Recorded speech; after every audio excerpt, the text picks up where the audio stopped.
First world war, ఇంకా home rule league movement చూద్దాము. Home rule league movement అనేది was Indian response to first world war. First world వార్కి Indians ఎలా respond అయ్యారంటే home rule league movement అని చెప్పొచ్చు. Home rule league. The Indian Home Rule League was organized on the lines of the Irish Home Rule League, and they represented the emergence of a new trend of aggressive politics. ఈ Indian home rule league అనేది ఏ lines మీద arrange అయిందంటే ఇరీష్ home rule league. ఇది కొత్త ఒక new trend అన్నట్టు, new trend of aggressive politics. New trend of AGGRESSIV aggressive politics. First world war. When the first world war ఎప్పుడు జరిగింది? 1914 నుంచి 1918 వరకు జరిగింది. ఎప్పుడు ఫస్ట్ వరల్డ్ వార్ జరిగిందంటే moderates decided to support the British war efforts as a matter of duty as well as a bargaining tactic to get concessions later. When the first world war జరిగినప్పుడు ఏంటంటే the moderates decided to support the British war efforts as a matter of duty as well as bargaining tactic to get concessions later. ఇదన్నట్టు. ఎక్స్ట్రీమిస్టులు మాత్రం మోడరేట్స్తో ఒప్పుకోలేదు.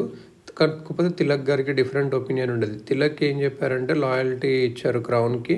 ఇంకా ఇండియన్స్కి కూడా చెప్పారు బ్రిటిష్ని అసెస్ట్ చేయండి, ఇట్స్ డిఫికల్ట్లో ఉంది అని చెప్పి అట్లా అన్నారు అన్నట్టు.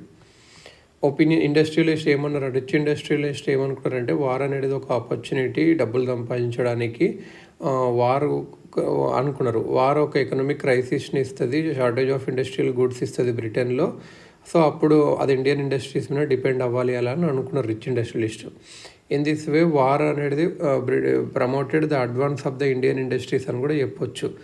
The momentum of which the Indian industrialist wanted to preserve even after the war and thereby they were eager to organize themselves and support any nationalist movement.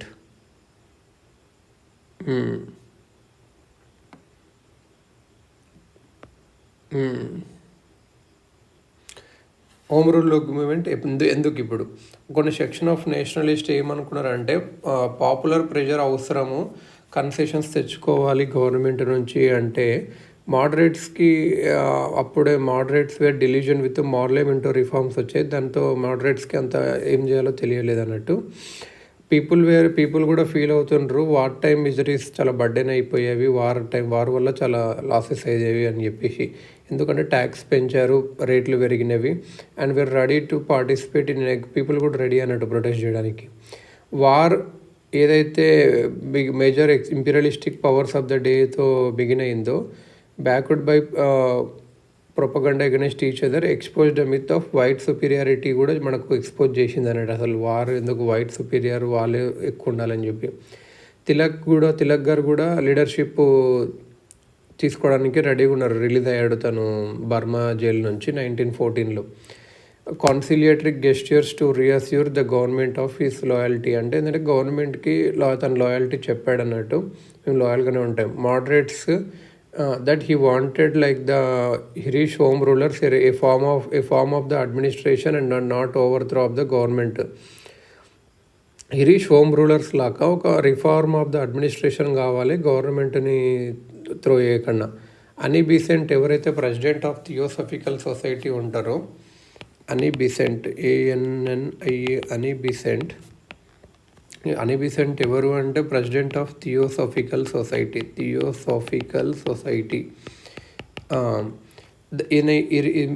ఇరిషియస్ theosophist అన్నట్టు ఇండియాలో 1896 నుంచి ఉన్నారు. వీళ్ళు డిసైడ్ అయ్యారు అన్నట్టు enlarge the sphere of their activities to include the building of a movement for home rule on the lines of Irish home rule leagues. President of INC 1917 కూడా. అని Besant ఎప్పుడు అంటే 1970లో ప్రెసిడెంట్ కూడా అయ్యారు ఐఎన్సీకి. ప్రెసిడెంట్ ఐఎన్సీకి 1970లో. అని Besant ఎవరు అంటే president of theosophical society.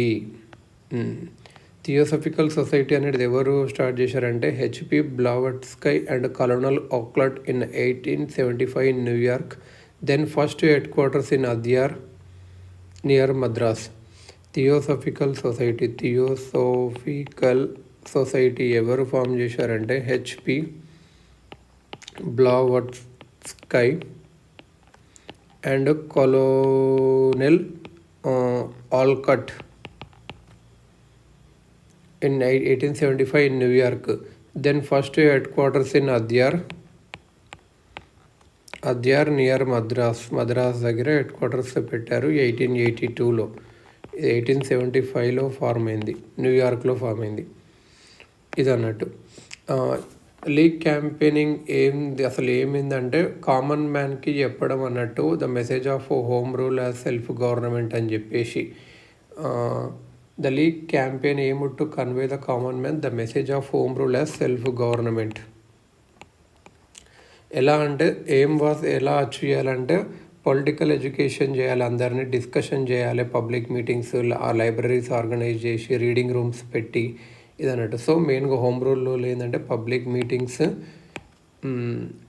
Libraries, reading rooms అన్నట్టు. కంటైనింగ్ బుక్స్, నేషనల్ పాలిటిక్స్ మీద కాన్ఫరెన్సెస్ పెట్టడము, organising classes for students on politics, carrying out propaganda through newspapers, pamphlets, posters, illustrated postcards ఇది అన్నట్టు. Place, religious songs etcetera. Collecting funds, organising social work and participating in local government activities. మరి లీగ్లో ఎవరెవరు ఉన్నారంటే తిలక్ గారు, Annie Besant realised the sanction of a moderate dominated Congress as well as full cooperation of the extremist was essential. వీళ్ళిద్దరు ఏమనుకున్నారంటే moderate ఇంకా extremist ఇద్దరిది అవసరం అనుకున్నారు. 1914 సెషన్ ఆఫ్ కాంగ్రెస్ మోడరేట్ ఎక్స్ట్రీమిస్ట్ని కలపడం ఫెయిల్ అయింది. తిలక్ అండ్ అనిబిసెంట్ ఏమనుకున్నారంటే పొలిటికల్ యాక్టివిటీ వాళ్ళంతకు వాళ్ళే స్టార్ట్ చేయాలనుకున్నారు, ఎందుకంటే వీళ్ళిద్దరిని కలపడంలో ఫెయిల్ అయ్యారు. ఎర్లీ 1915లో అనిబిసెంట్ ఒక క్యాంపెయిన్ లాంచ్ చేశారు, సెల్ఫ్ గవర్నమెంట్ డిమాండ్ చేయడు ఇండియాకు after the war on the lines of white colonies. 1915లో అనిబిసెంట్ డిమాండ్ పెట్టారు, సెల్ఫ్ గవర్నమెంట్ ఉండాలి ఫర్ ఇండియాకు, సేమ్ ఎట్లయితే వైట్ కాలనీస్ని ఇస్తున్నారో అలా అని చెప్పి. తను ఒక న్యూస్ పేపర్స్ ఉంటుంది, న్యూ ఇండియా అండ్ కామన్వెల్త్, అందులో పబ్లిక్ మీటింగ్స్ అండ్ కాన్ఫరెన్సెస్ దీంతో క్యాంపెయిన్ చేశారు. సో అనిబిసెంట్ ఒక న్యూస్ పేపర్స్ ఏవి అంటే new India and commonwealth, COMMON, commonwealth, WEL well. 1915లో కాంగ్రెస్ సెషన్లో తిలక్ గారి అండ్ బిసెంట్ గారి ఎఫర్ట్స్ సక్సెస్ అయ్యేవి ఏంటి అంటే ఎక్స్ట్రీమిస్ట్ అనేవాళ్ళు మళ్ళీ కాంగ్రెస్లోకి వచ్చారు. సో కలిసిపోయారు.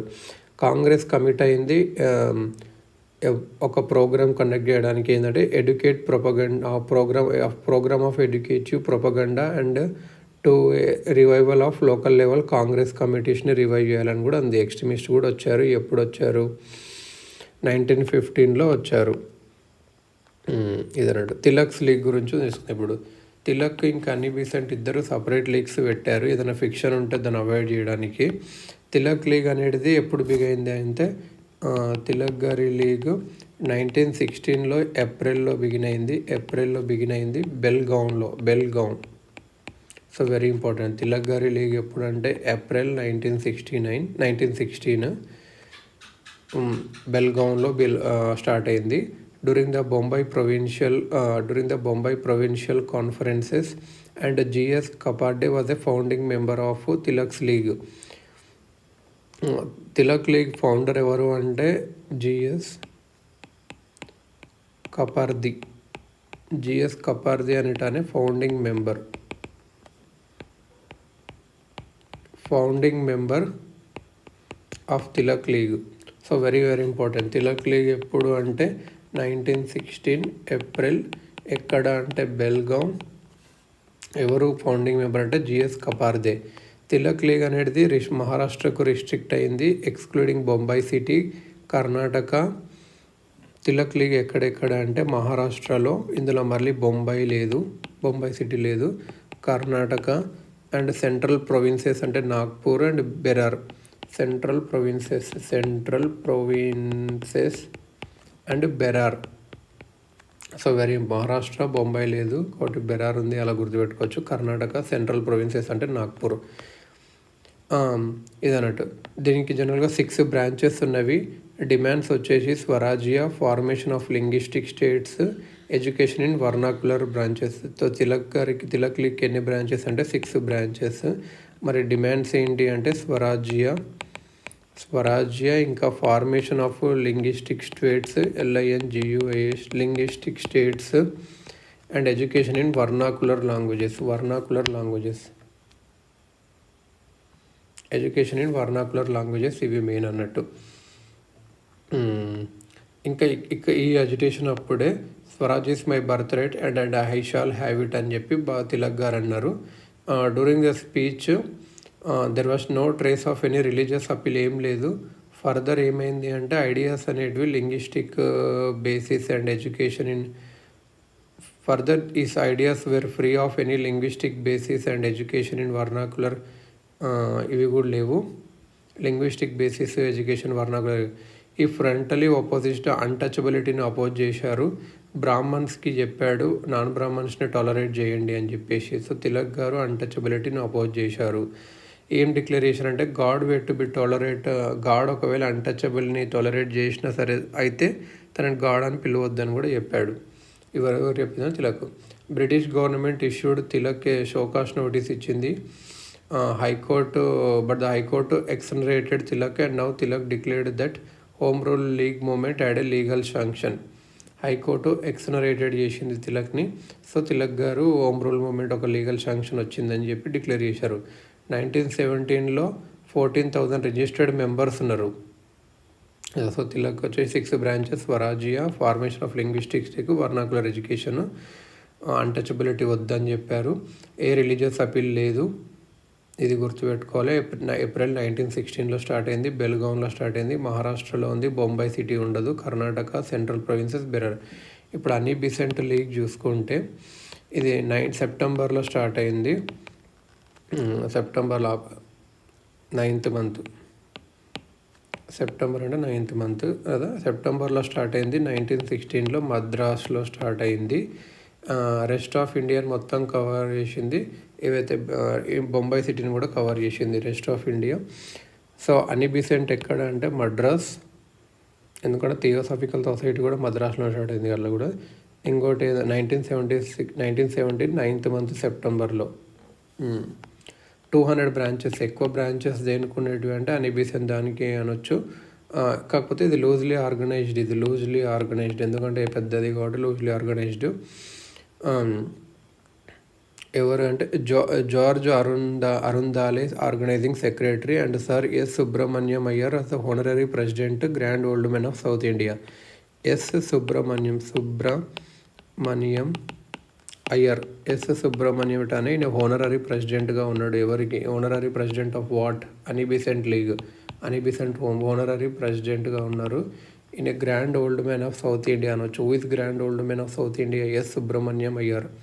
ఇంకా ఆర్గనైజింగ్ సెక్రటరీగా ఎవరున్నారు? ఓఎస్గా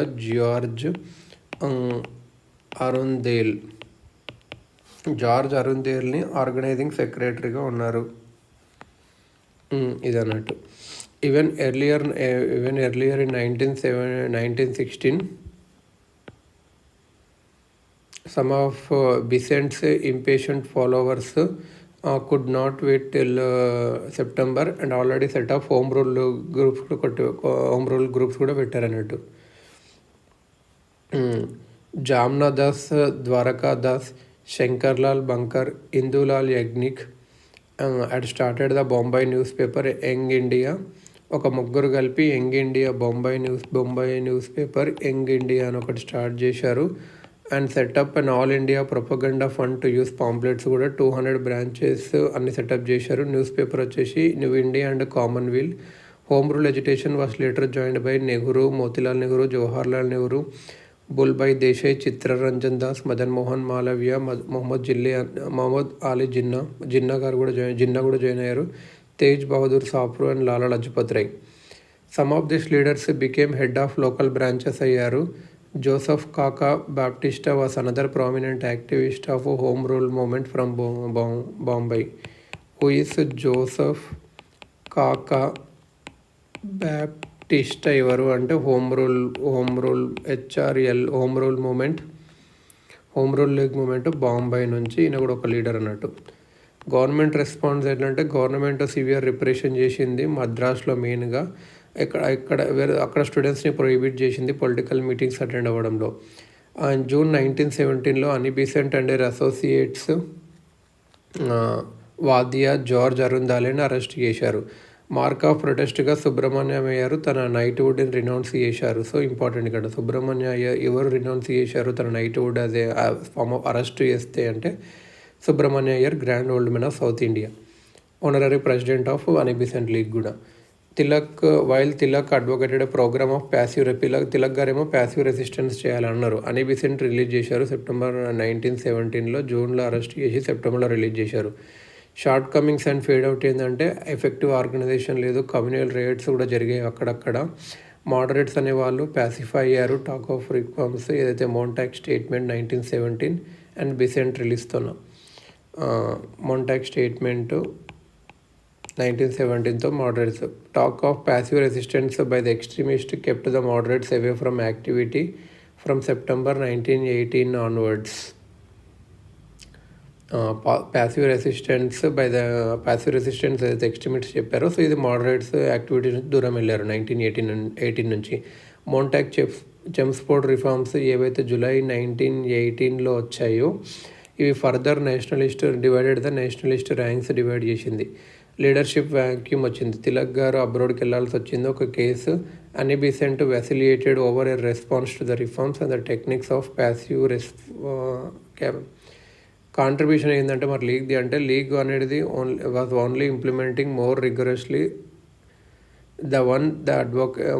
since the league was only implementing more vigorously the one advocated moderate program of political education, they enlisted the support of many moderates. Members of Gokhale's servants of India